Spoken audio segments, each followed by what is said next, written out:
এক সুন্দর গ্রামে থাকত দুই ভাই বোন, রতন আর মায়া। রতন ছিল বড় ভাই। সংসারে অভাব থাকলেও সে সবসময় চেষ্টা করত তার ছোট বোন মায়াকে ভালো রাখতে। মায়া তার ভাইকে খুব ভালোবাসত। ভাইয়ের জন্য ছোট্ট কিছু পেলেও সে অনেক খুশি হতো। দাদা, তুমি এত সকালে কোথায় যাচ্ছ?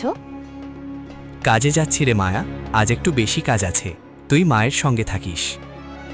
ঠিক আছে দাদা, কিন্তু তাড়াতাড়ি বাড়ি ফিরে আসবে কিন্তু। হ্যাঁ, ফিরবো রে মায়া। আর তোর জন্য একটা ভালো খবরও আছে রে। সত্যি? কি খবর দাদা? সেটা এখন বলবো না, সন্ধ্যায় বলবো। উঠোনে মায়া মাটিতে বসে সুতো দিয়ে কিছু একটা তৈরি করছে। সেদিন ছিল রাখি পূর্ণিমার আগের দিন। মায়ার খুব ইচ্ছে ছিল এবারের রাখিতে সে তার ভাইয়ের হাতে একটি সুন্দর রাখি পরাবে, কিন্তু তাদের সংসারে অভাব। বাজার থেকে নতুন রাখি কেনার মতো টাকাও ছিল না। মা, দাদার জন্য এবার একটা সুন্দর রাখি কিনতে পারবো তো?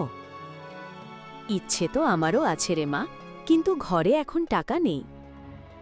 তাহলে আমি নিজেই রাখি বানাবো মা।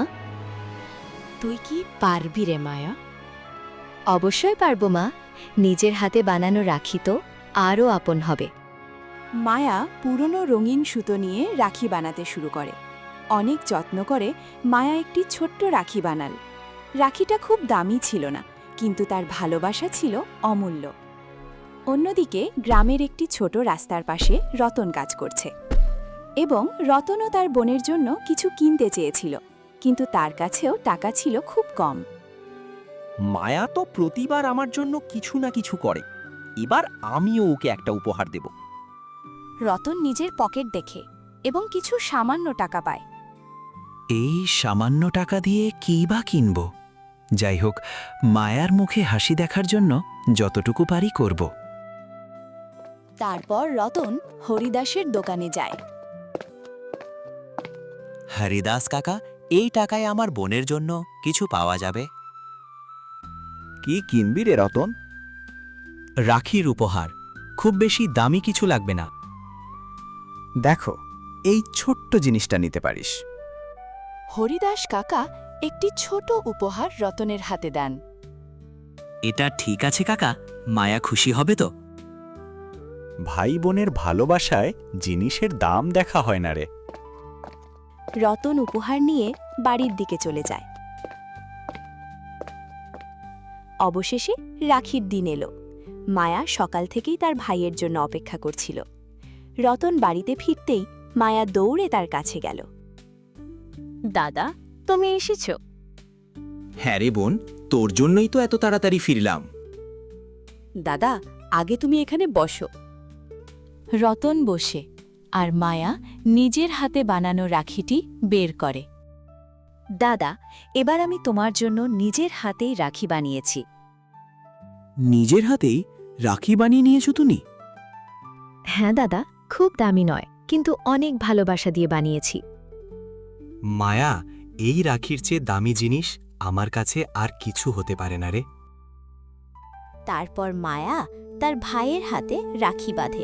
তারপর বলে, দাদা, তুমি সব সময় আমার পাশে থাকবে তো দাদা? যতদিন আমি আছি রে মায়া, ততদিন তোকে একা হতে দেব না রে।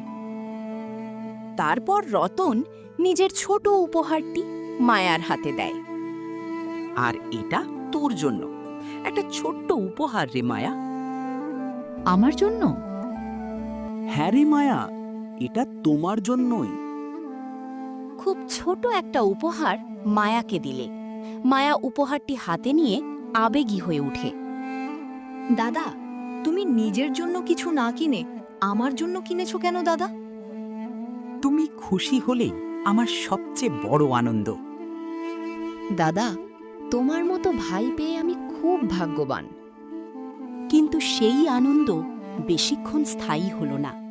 রতনের কাজের জায়গা থেকে একটি খবর এলো, কয়েকদিন কাজ বন্ধ থাকবে। ফলে সংসারে আবার টান পড়ল। রতন, এখন কি হবে বাবা?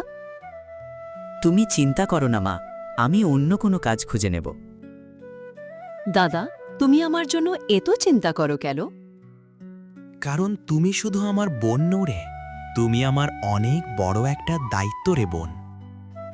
আর তুমিও আমার কাছে শুধু দাদা নও, তুমি আমার জীবনের অনেক একটা ভরসা আছো দাদা। সন্ধ্যায় বাড়ির উঠোনে তিনজন বসে আছে। সন্ধ্যায় মায়া তার ভাইয়ের হাতে বাঁধা রাখিটির দিকে তাকিয়ে রইল। দাদা, আজ একটা কথা বুঝলাম। কি কথা রে মায়া? রাখি শুধু হাতে বাঁধা একটা সুতো নয়, তাহলে কি রে মায়া? এটা ভাই বোনের বিশ্বাসের বন্ধন।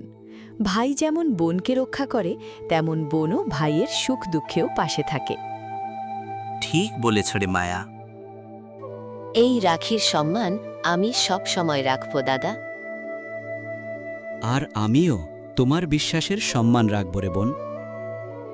দুজন ভাই বোন একে অপরের দিকে তাকায়। সেদিন রতন আর মায়া বুঝেছিল রাখির আসল মূল্য। টাকা তার থেকে দামি নয়, তার ভালোবাসায় দামি উপহার। টাকা একদিন শেষ হয়ে যেতে পারে, কিন্তু ভাই বোনের সত্যিকারের ভালোবাসা, বিশ্বাস আর সম্মান সারা জীবন থেকে যায়। রাখি শুধু একটি সুতো নয়, এটি ভালোবাসা, বিশ্বাস ও দায়িত্বের বন্ধন। তাই রাখির সম্মান মানে শুধু রাখি বাঁধা নয়, একে অপরের সম্মান ও বিশ্বাস সারা জীবন ধরে রাখা। রতনের হাতে বাঁধা রাখির ক্লোজশট, পাশে মায়া দাঁড়িয়ে আছে আর ভালোবাসায় জীবন কাটাতে থাকে। বন্ধুরা, এই গল্পটি যদি আপনাদের ভালো লেগে থাকে তাহলে ভিডিওতে লাইক এবং সাবস্ক্রাইব করে পাশে থাকুন, আর আপনার আত্মীয়দেরকেও শেয়ার করে দেখার সুযোগ করে দিন। ধন্যবাদ।